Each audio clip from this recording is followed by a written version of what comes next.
নমস্কার বন্ধুরা, বিশ্বাস অ্যাকোয়া চ্যানেলের পক্ষ থেকে আপনাদের সকলকে স্বাগত। আজকে যে বিষয়টি নিয়ে আপনাদের সঙ্গে আলোচনা করব সেটি হচ্ছে গোল্ডফিশ মাছের ব্রিডিং নিয়ে আমি এর আগে একবারও ভিডিও করেছিলাম। প্রথমে আমি এই সোলার পেটিতে জল অ্যাড করলাম। এই জলটি কিন্তু একদম পরিষ্কার জল। এখন মাছ ধরার পালা। আমার দুটি বড় বড় চেম্বার আছে। সেই দুটি বড় বড় চেম্বারে একটাই থাকে মেয়ে মাছ এবং আরেকটি থাকে ছেলে মাছ। প্রথমে আমি ফিমেল মাছকে ধরবো। মাছটার প্যাটার্ন দেখেন, মাছটা কিন্তু পুরো ফুল লোড। দেখেই বোঝা যাচ্ছে যে মাছটা ডিম দেওয়ার জন্য একদম ফুল রেডি। এবং মাছটাকে যদি আমি উল্টাই তাহলে মাছের পেটটা দেখুন পুরো নরম তুলতুলে হয়ে গেছে। তাহলে বুঝতে পারলেন যে এটা মেয়ে মাছ। ঠিক আছে, এখন আমি এই মাছটাকে একটি পাত্রে রাখ। মেয়ে মাছটা আমার ধরা হয়ে গেল। এর ঠিক পাশের চেম্বার, এই চেম্বারটায় আছে আমার ছেলে মাছ। এখানে কিন্তু আমার বিভিন্ন জাতের গোল্ডফিশ মাছ আছে। এখানে দুটি মাছ ধরা পড়েছে। এখন যে ভিডিওগুলি বানাবো সেই ভিডিওগুলি থাকবে গোল্ডফিশ নিয়ে। আর মেইনত আমি গোল্ডফিশ এবং কার্প নিয়ে কাজ করি। এবং এই মাছটাকে দেখুন, এটি হচ্ছে ছেলে মাছ। এবার ছেলে মাছ একদম সাদা দুধের মতন স্পাম বেরিয়ে আসছে। ঠিক আছে, তাহলে বুঝবেন যে এটি ছেলে মাছ এবং মাছটি কিন্তু মেয়ে মাছের থেকে ফোলাটা অনেকটা কম।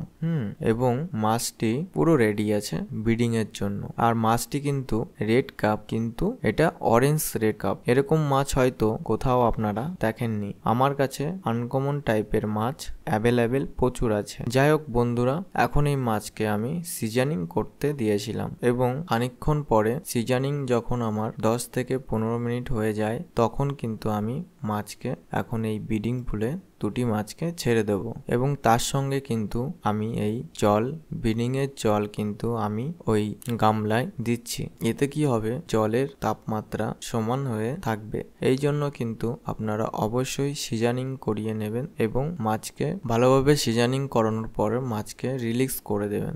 এবং অনেকে জিজ্ঞেস করে যে ব্রিডিংয়ে বসানোর পর মাছকে খাবার দেব কি দেব না। এটা নিয়েও আমি একটি ভিডিও আনবো, কিন্তু এখন যেটুকুনো বলার সেটুকুনো আমি বলে দিচ্ছি। আপনি যখন মাছকে বসাবেন, বসানোর পরে যদি দেখেন কাল সকালে যদি ডিম না দেয় তাহলে কিন্তু মাছকে অবশ্যই খেতে দিতে হবে। এবং তারপরেও যদি মাছ ডিম না দেয় তাহলে ভাববেন মাছ এখন ব্রিডিং এর উপযুক্ত না। সেজন্য কিন্তু আপনারা মাছকে আবার মেল ও ফিমেলের জায়গায় নিয়ে রেখে দেবেন। কিছুদিন পরে আবার বসাবেন, তখন কিন্তু ডিম ওরা দিতে বাধ্য। তাহলে বোঝাতে পারলাম। এখন আমি দিয়ে দিচ্ছি। অনেকে ব্রিডিং মগ বা ঝুড়ি বলে থাকে। ব্রিডিং মগ বা ঝুড়ি দুটোই বলতে পারেন। এটা খুবই সহজ বানানো যায়। লাইলনের দড়ি দিয়েও তৈরি করা যায় এবং যে সমস্ত আলুর বস্তা থাকে সেগুলোতে তৈরি করা যায়। ভীষণই ভালো একটি জিনিস, আপনারাও খুব সহজে তৈরি করে ফেলতে পারেন আমার মতন। এবার পরের দিন আমি আপনাদেরকে সকালবেলা ঘুম থেকে উঠে ভিডিওটি দেখাবো। আজকের মতন টাটা। দেখুন বন্ধুরা, আমি কিন্তু খুব সকালে ওঠার চেষ্টা করেছিলাম কিন্তু উঠতে পারিনি। আমি ভেবেছিলাম আপনাদের পুরো লাইভ যে ব্রিডিংটা হয় সেটাই আপনাদেরকে দেখাবো, কিন্তু খুবই দুঃখিত আমি আপনাদের ব্রিডিংটা দেখাতে পারলাম না। কিন্তু এরা ডিম দিয়েছে।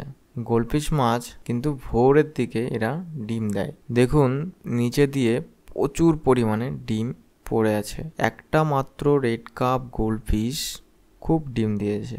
এবং যে ডিমগুলো এরা, আমি যে ব্রিডিং মগটা দিয়েছিলাম সেই মগে কিন্তু এরা ডিম পেড়েছে। কে জিজ্ঞেস করে যে ব্রিডিং মগটা কেন দেওয়া হয়। এই ব্রিডিং মগটা দেওয়া হয় কারণ গোল্ডফিশ এই ব্রিডিং মগকে ভাবে যে এটা একটা গাছ বা একটু ঝোপঝাড় মনে করে, সেজন্য কিন্তু এরা এখানে ডিমগুলো ছাড়ে। ঠিক আছে, আর আপনাদেরকে দেখাচ্ছি যে ডিমগুলো কতটা পরিমাণ ডিম দিল।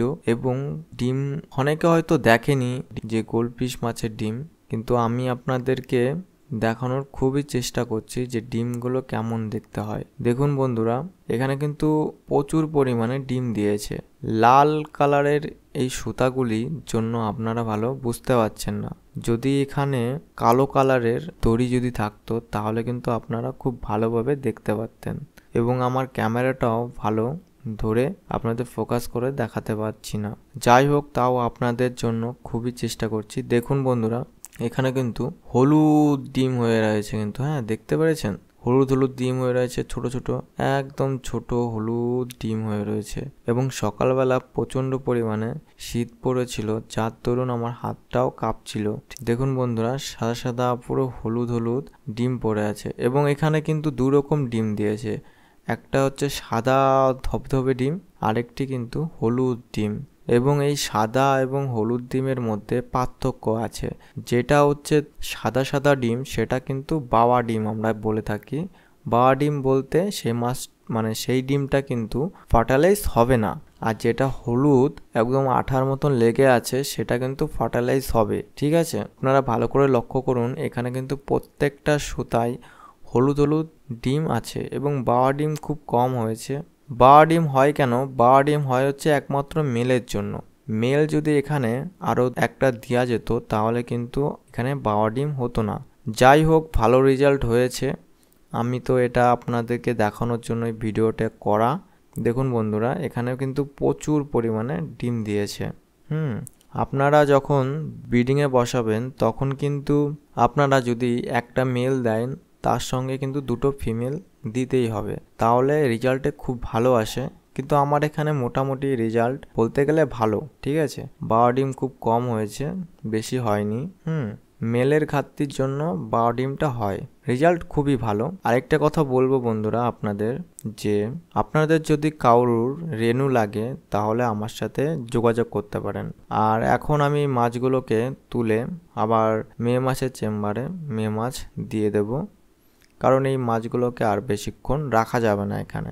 যদি মাছগুলোকে আমি এখানে রাখি, তাহলে কিন্তু এরা কিন্তু সব ডিম খেয়ে ফেলবে। হয় এখান থেকে মাছ সরিয়ে নিয়ে যেতে হবে অন্য জায়গায়, আর না হলে কিন্তু ডিম অন্য জায়গায় সরিয়ে নিয়ে যেতে হবে। আমি ওই জন্য 2টো মাছকে আবার সেই তাদের চেম্বারে দিয়ে দিলাম। দাদা, আপনি তাহলে সিজনিং করলেন না, ডাইরেক্ট আপনি ব্রিডিং পোলের থেকে মাছগুলোকে তুলে আপনি চেম্বারে রাখলেন। এটা আমি করছি সকালবেলা, সেই জন্য আমি সিজনিং করালাম না। কারণ সকালবেলার দিকে জলের তাপমাত্রা, প্রত্যেকটা চেম্বারে জলের তাপমাত্রা একই রকম থাকে, ওই জন্য আমি সিজনিং করালাম না। ঠিক আছে, আরও আমার কাছে টাইম ছিল না। কারণ যারা মাছ চাষের সাথে যুক্ত আছেন বা মাছ চাষ করছেন, তারা অবশ্যই জানেন যে সকালের দিকে আমরা যারা মাছ চাষি, তারা কিন্তু খুবই কম সময় পাই সকালের দিকটা। তাহলে আপনারা বুঝতে পারলেন তো যে কিভাবে গোল্ডফিশ মাছ ব্রিডিং হয়। আর ভিডিওটি শেষ পর্যন্ত দেখার জন্য আপনাদের অসংখ্য ধন্যবাদ। সবাই ভালো থাকবেন। নমস্কার।